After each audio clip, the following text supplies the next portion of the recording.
नमस्कार and good morning. मैं श्रीकांत चौहान आप सभी का ट्रेड टॉक के पॉडकास्ट में स्वागत करता हूं।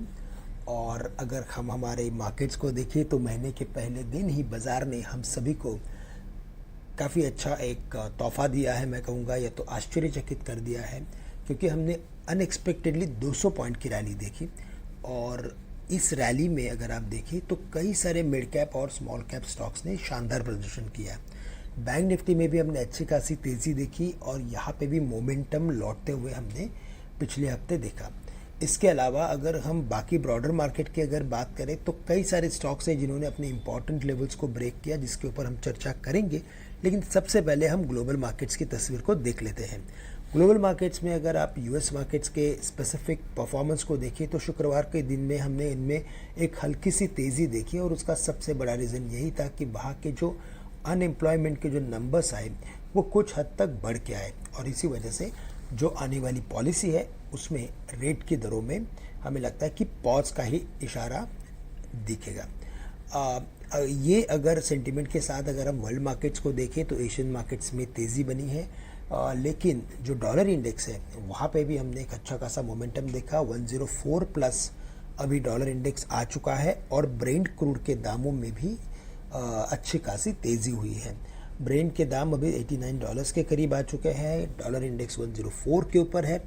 और इन दोनों से हमारे इमर्जिंग मार्केट्स में हमें जो एक बुलिशनेस का जो एक इंडिकेशन होता है वहाँ पे कुछ दबाव बनते हुए दिखेगा। बट हमारे मार्केट की सेटअप की अगर बात करें तो शुक्रवार के दिन हमने अच्छा खासा एक रिबाउंड देखा। हमने अच्छा खासा मार्केट में करेक्शन देखा था फ्रॉम 19,990 से लेकर 19,220 तक। अभी इसमें हमने एक रिवर्सल देखा है। हमें लगता है कि इस रिवर्सल में कुछ और भी मोमेंटम बाकी है। 19,700 तक के लेवल्स हम शायद इस आने वाले एक या दो हफ्ते में देख सकते हैं, और इसी वजह से बाय ऑन डिप्स की स्ट्रैटेजी हम रखेंगे। 19,200 अभी मार्केट के लिए ट्रेंड डिसाइडर लेवल बन जाएगा। उन लेवल्स के नीचे हम करेक्शन देखेंगे, बट अगर मार्केट में कोई भी करेक्शन अगर आता है तो 19,375 से लेकर 325 के लेवल्स तक हमें लॉन्ग की पोजीशंस बनानी है। स्टॉप लॉस रखेंगे 19,200 का।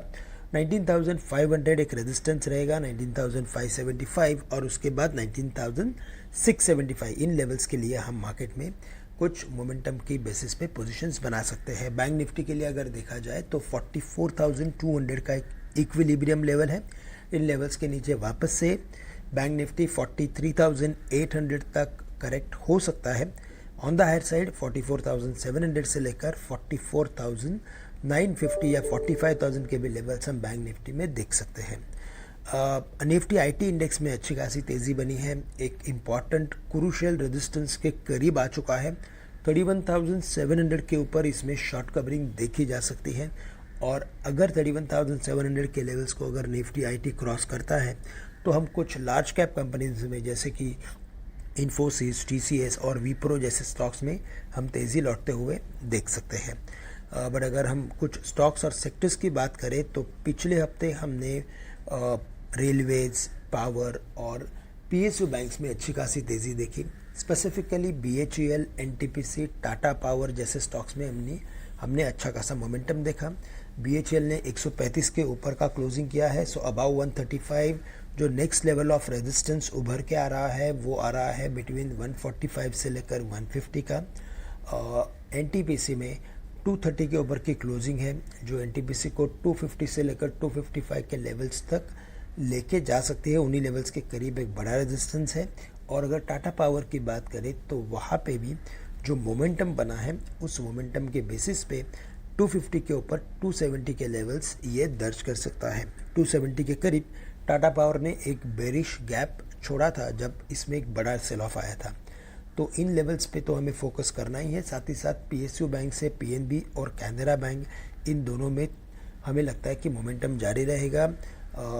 पीएनबी शायद 70-72 के लेवल्स दर्ज कर सकता है, और कैनरा बैंक में 310-315 से जो रिकवरी बनी है वो शायद इसे वापस एक बार 345 से लेकर 50 के लेवल्स तक लेके जा सकती हैं।